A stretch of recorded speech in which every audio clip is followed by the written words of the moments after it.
What's going on, guys? It's Cimo. So today I'm bringing to you a meta-analysis for January 2018. Now I know since the new year, a lot really hasn't changed since December and November. The meta's kind of established itself fairly well, but there are still small intricate changes that I did want to present to you guys because over in Australia, there's actually YCS Melbourne that's going to be taking place this coming weekend. And in addition to that, even though my friends over in Oceania wanted me to give them an update as to what they might expect at that YCS, we also have plenty of regionals coming up here, like for instance on the west coast of the US. We have San Jose regional coming up this weekend. We have a LA regional, I think the weekend following, and that means there's still a plethora of other regionals, not only in the US, but other countries as well. So if you guys have a regional coming up, this is definitely going to be a video for you. But before we get into that, I do want to give a big shout out to my newest patrons as always. So big shout outs to Jesus, as well as Calvin, and also in addition to Ringleader for upping their pledge from their current pledge. You guys are the reason that this channel exists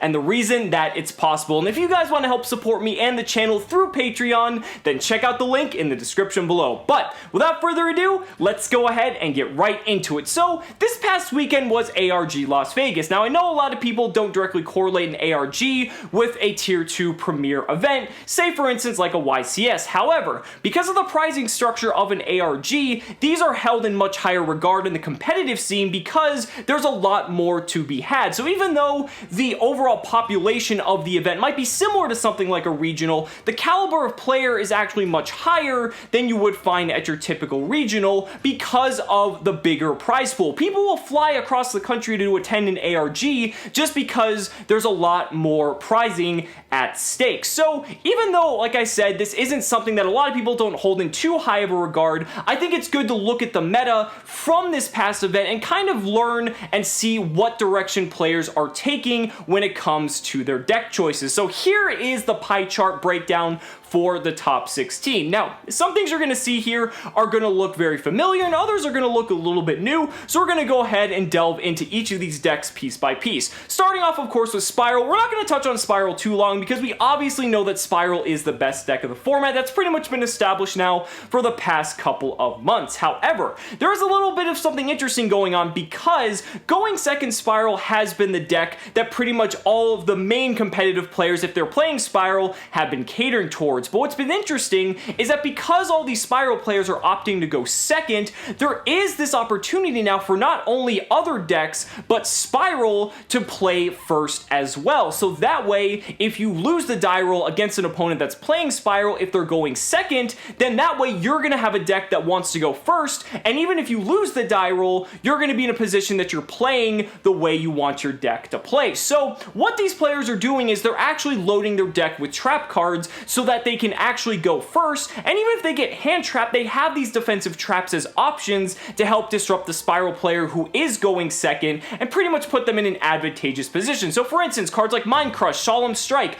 all of these just really good solid trap cards that can absolutely just fucking destroy a deck like SPYRAL. We're seeing going first SPYRAL decks pop up, and that's a really big deal because when you're going into an event like YCS Melbourne or any regional coming up, it's changing the dynamic now because not all the SPYRAL players you face might want to be going second. You might play someone who wants to go first, and that might change things up a bit. So definitely keep that in mind when it comes to whether you're deciding how you want your deck to function from a going first or going second standpoint, but also from how you approach the matchup itself. If you're playing an opponent who wants to go first playing SPYRAL, make them go second. Take them off guard and really catch them by surprise. Now the next highest represented deck was actually Pendulum Magician, coming in at 3 of the top 16 slots. Now Pendulum Magician was on a bit of a decline for a bit and has kind of been hovering around there with Trickstar as the second and third most represented after a deck like SPYRAL. Trickstar kind of had its moment where it was up and then they kind of reached an equilibrium point where both decks were kind of stabilizing. As you can see here, there's only one Trickstar that actually managed to make the top 16. Funny enough, the Trickstar deck ended up winning the entire event, but we'll get to that in a little bit. So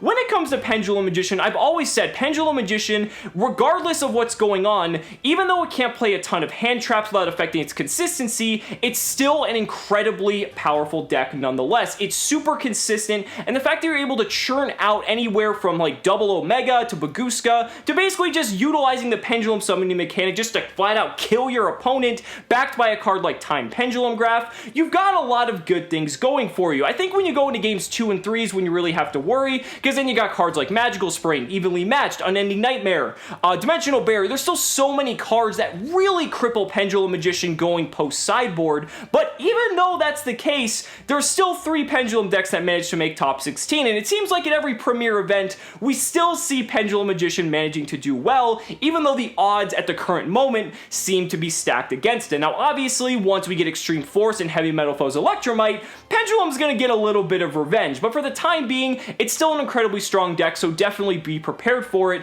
going into an event. And that takes us to Trickstar. So like I said, Trickstar actually ended up winning the entire tournament, being the lone Trickstar in top 16. It was actually someone who previously won another ARG who took first place, so now making him a 2-peat champion with Trickstar in addition to that. So congrats to him. And this is still a deck that, even though a lot of players are kind of very polarized when it comes to their opinion about it, some people argue that, you know, the deck is incredibly good, others say it doesn't really have a win condition. It has a very good SPYRAL matchup, whether or not you want to accept that, because of the fact that Trickstar Reincarnation exists, and because that SPYRAL just has to do so much searching inherently, it's just a really, really solid option for this current meta. And even, you know, looking at the OCG, if Reincarnation hits to 1, then it's totally fine, because Trickstar is still doing very well. Because of all the other cards, a deck like it with such a condensed engine is still able to play and kind of adapt to the meta depending on what the best decks are. So depending on how the ban list really hits this deck is going to determine its fate, but it's still a very good option if that's the route you want to take. Now, I want to talk about some of these other decks here that managed to make the top 16 as well, because there was actually quite a bit of diversity in the top 16 outside of the 50% taken over by SPYRAL, because there was actually 4 other decks that made the top 16. There was a 60-card Infernoid Burning Abyss player that managed to make the top cut, and at one point I actually noticed, I think it was at the end of round 6 going into this event, there was actually Infernoid Burning Abyss at table 1, table 2, and then there was a Pure Burning Abyss at table 3, meaning that could have actually been more of these decks making the top cut, but I think towards round 7 and 8 is when they started to taper back. But that actually shows the potential that a deck like Infernoid Burning Abyss actually has. Very similarly to a deck like Pendulum Magician, Infernoid Burning Abyss doesn't really get hit too hard by hand traps, so that's actually an advantage that the deck has. Because of the fact that the deck is so graveyard reliant and does a lot of things that the current meta decks can't really handle all too well, gives the deck an inherent advantage going up against these top meta decks. Not to mention that decks like Burning Abyss can also, Infernoid Burning Abyss can just drop these bombs of cards like Void Imagination and all these other things that are really difficult for the top meta decks to deal with if they go left unchecked. So that's another option definitely you're going to want to start looking out for, because with this uptick in Infernoid Burning Abyss from this event, you might start seeing it at your regional and YCS levels as well, and I wouldn't be surprised if it's piloted by the right player if it makes it into the top cut. There's also 60-card Lightsworn Shiranui. We've seen Lightsworn Shiranui doing well at other previous events as well, so there really isn't too much to discuss here. It's a nice deck going first or second. Obviously, you're just trying to churn out and combo off as hard as you can.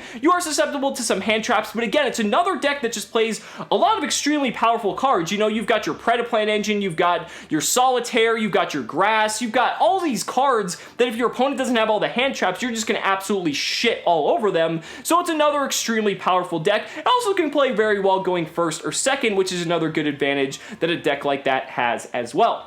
There was an Invoke deck that managed to make the top 16, very similar to Deception's build that played a ton of hand traps. This is a deck that's, you know, kind of on the fence because it's very meta dependent, and if you're not playing meta decks, you're just going to lose incredibly hard because your deck is pretty much an anti-meta deck that plays a ton of hand traps and the Invoked engine. So I don't really have too much faith in a deck like this, although it is a really creative and innovative idea. I'm not really, you know, in terms of the long term, I don't really see the sustainability of a deck like this.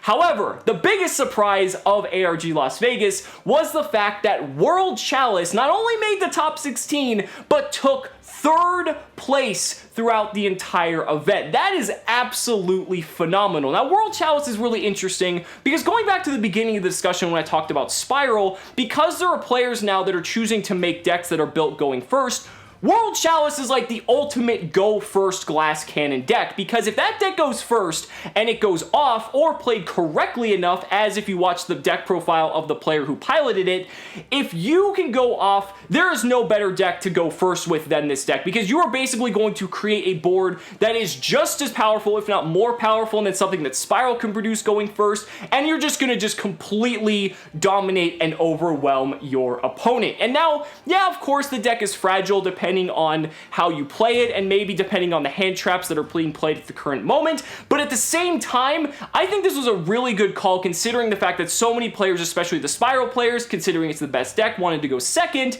and that's a really solid option for anyone who wanted to go first. It is a bit of a combo deck, and there is a lot to learn about it in terms of the ins and outs, but I definitely think it's something you should look out for, because it seems like when World Chalice is piloted at a very good event, the player who's playing it usually knows the deck inside and out, backwards and front. So I think if you're dedicated enough to learn the deck, if you're planning on going to a high tier event, definitely learn the combos, even if you're not playing the deck, so you know when you should stop the deck at what point, with what hand trap or whatever source of disruption you may have. Because I feel like that's one of the advantages that World Chalice has, is that not a lot of people are too familiar with the ins and outs of the deck, and I feel like that's an advantage to the World Chalice player, because I feel like they can kind of manipulate and play their opponent in ways that's going to be very advantageous for them. I want to wrap this video up with a couple tech choices here that I saw, not really too out of the ordinary, but I thought they were interesting enough to be worth mentioning. A little bit of a resurgence in Book of Eclipse. Book of Eclipse, as we know, is very good for outing SPYRAL Sleeper, but it's kind of like a pseudo board wipe, because you know you can flip everything face down, and pretty much means you're going to be able to play through whatever your opponent may have outside of hand traps, but it gives you a very good fighting chance. So we saw a little bit of a resurgence of that. I saw Wiseman's Chalice as well, which this is kind of a take back to Zodiac format, where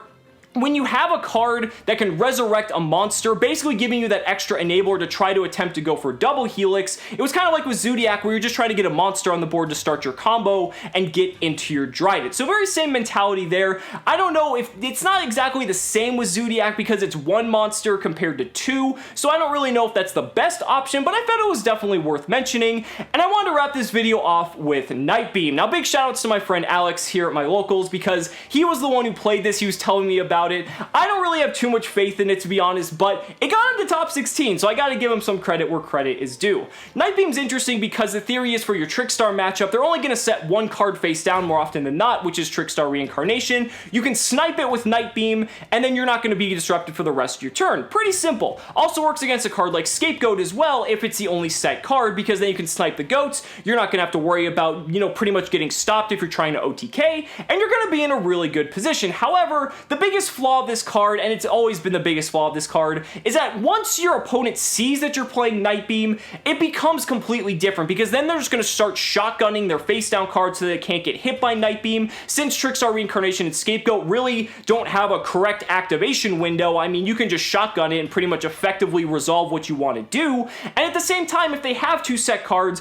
if your opponent tries to Nightbeam one of them, you can just activate the other one first, and then activate the one that was being targeted by Nightbeam, and then they pretty much just wasted the Nightbeam as a whole. But again, I wanted to mention it just because I thought it was interesting and a little bit of a deviation from what we've seen in the norm. But guys, that's it for my meta-analysis. Let me know down in the comments what you guys think about this meta-analysis and about the tech choices as well, and where you see things going and what you think we might see at YCS Melbourne. I'd really love to see your thoughts. Guys, thank you so much for watching the video. Be sure to like the video as always. Subscribe to the channel for more amazing Yu-Gi-Oh! Content, and if you found this video informative, consider backing me on Patreon, because just by pledging only $1 a month, you're investing in my ability to continue bringing you amazing Yu-Gi-Oh! Content. So thanks so much again, and we'll see you next time.